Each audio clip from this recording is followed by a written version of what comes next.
జర్మనీలో సీతారా బతుకమ్మ సంబరం.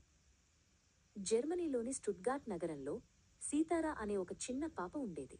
ఒకరోజు ఉదయం వాళ్ళ అమ్మ లక్ష్మి రంగురంగుల పువ్వులు సేకరించడం చూసి, అమ్మా, ఈరోజు మనం ఏం చేస్తున్నాము అని ఆశ్చర్యంగా అడిగింది. లక్ష్మి నవ్వి, సీతారా, మనం మన తెలంగాణ పండుగ బతుకమ్మ కోసం సిద్ధమవుతున్నాము. ఇది పువ్వులతో జరుపుకునే ఒక అందమైన పండుగ.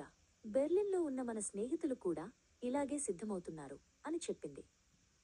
బతుకమ్మ అంటే ఏమిటి అమ్మా అని సీతారా అడిగింది.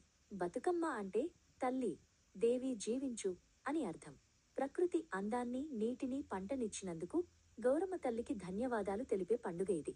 హాంబర్గ్లో ఉన్న మన బంధువులు కూడా పువ్వులను పేరుస్తున్నారు అని లక్ష్మి చెప్పింది.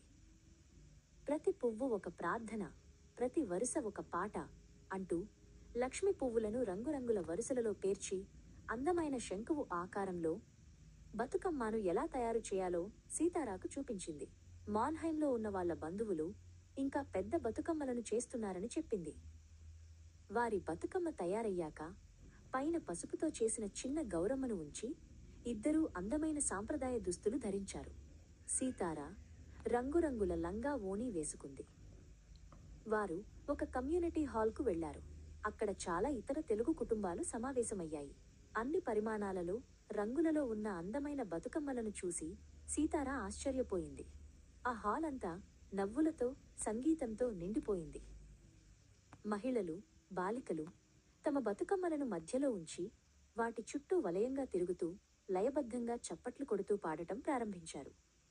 మ్యూనిచ్లో ఉన్న మన స్నేహితులు కూడా ఇప్పుడు ఇలాగే ఆడుతున్నారు అని లక్ష్మి సీతారాకు చెప్పింది. సీతారా మొదట కొంచెం సిగ్గుపడినా ఆ తరువాత వలయంలో చేరింది. ఆమె తన తల్లిని, ఇతర అత్తలను అనుకరిస్తూ ప్రకృతి అందాన్ని, దేవతను కీర్తించే జానపద గీతాలను పాడుతూ అడుగులు వేసింది.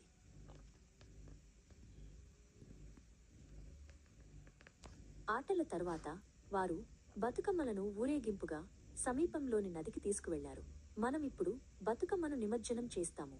పువ్వులను ప్రకృతికి తిరిగి ఇచ్చి రాబోయే సంవత్సరంలో ఆరోగ్యం, శ్రేయస్సుతో ఆశీర్వదించమని దేవతను కోరుకుంటాము అని లక్ష్మి వివరించింది.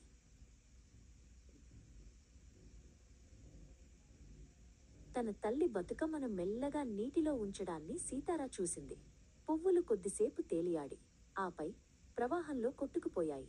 తెలంగాణకు దూరంగా జర్మనీలో ఉన్నప్పటికీ తన కుటుంబం, స్నేహితులతో కలిసి తన ఇంటి అందమైన సంప్రదాయాలను జరుపుకోగలనని అర్థం చేసుకుని సీతారా నవ్వింది.